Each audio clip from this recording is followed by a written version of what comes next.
Ens trobem a les Cingles de Bertí, concretament al sector de Grau dels Matxos.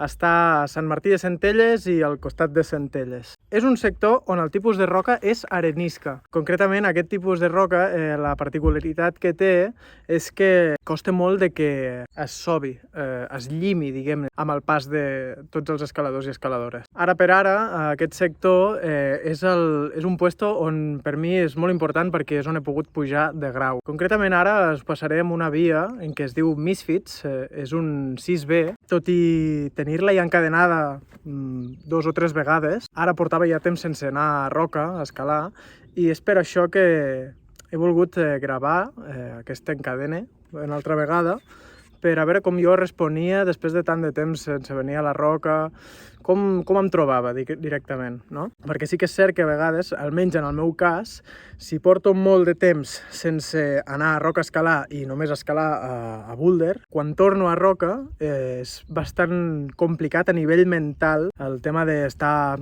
pujant, veient la cinta que encara et falta xapar, diferents factors que evidentment vosaltres ja coneixereu. Us deixo amb aquesta via, Misfits 6B, sector Grau dels Matxos, així que res, qualsevol cosa ja sabeu que ho podeu deixar aquí als comentaris. Que ho disfruteu.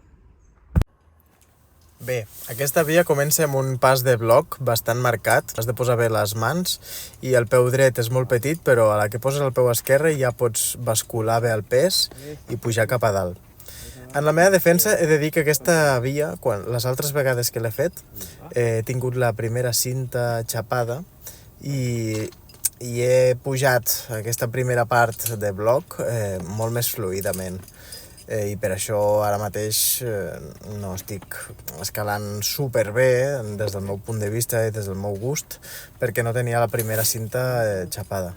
Però bé, un cop superat aquest pas, ja sorteges aquesta part de la roca cap a l'esquerra, com veureu ara mateix, i a la que ja et col·loques a la part esquerra de la roca comences a ascendir a poc.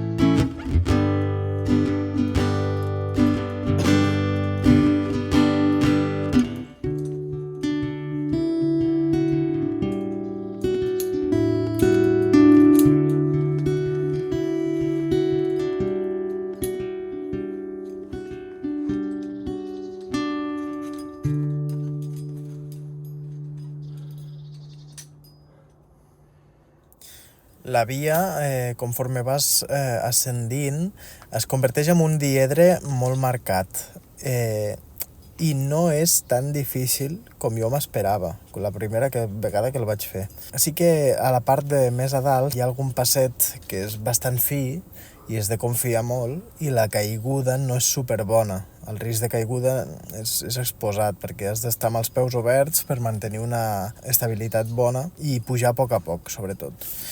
Però, bueno, mica en mica ho anireu veient.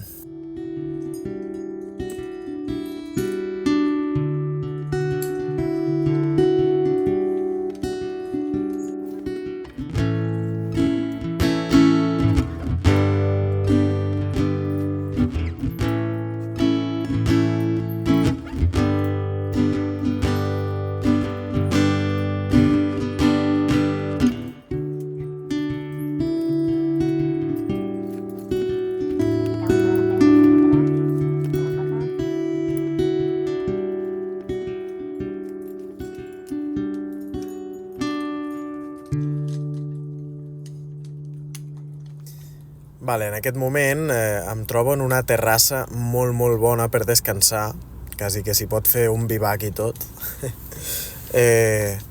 I ja, com veieu, puc xapar supercòmodament, donar-me un aire, perquè ara les següents 2 xapes són ja els passos que són una mica més complicats. De fet, ja anireu veient que em costa, perquè feia temps que no anava a aquesta roca i no feia aquesta via, però al final l'acabo traient, que és lo important. Ara ho anireu veient.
Aquí tenim un pas bastant finet que em costa bastant trobar el peu bo, que és cap a la dreta, per obrir-te bé i buscar una bona estabilitat.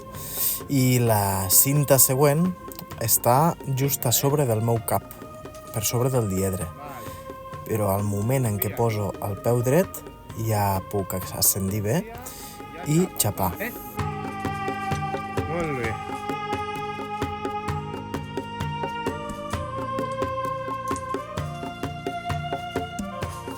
Vinga, molt bé.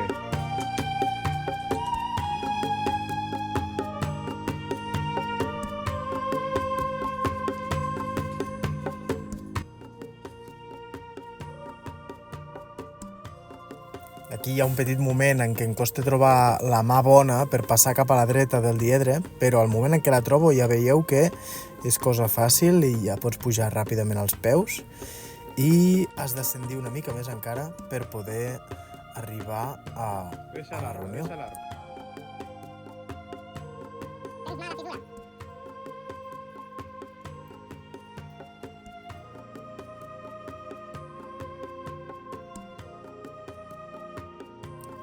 Hi ha un moment aquí en què, com que tinc aquest arbre aquí a la dreta, venen ganes d'agafar l'arbre. Però no, a la que trobes la bona mà ja pots pujar els peus i et poses dret perquè tens una mini terrassa bona i ja pots xapar-te a la reunió. Que en aquest cas la reunió era un mosquetó. Així que arribar-hi és molt fàcil.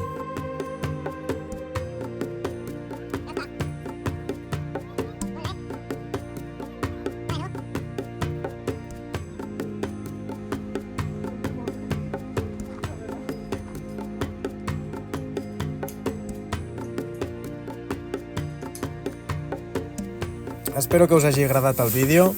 Recordeu que encara no tinc el material com per gravar les vies de forma més detallada, però estic pendent de tenir una GoPro i poder fer un invent que ja més endavant podreu veure. Gràcies per tot, podeu deixar comentaris aquí baix i ens veiem al proper vídeo.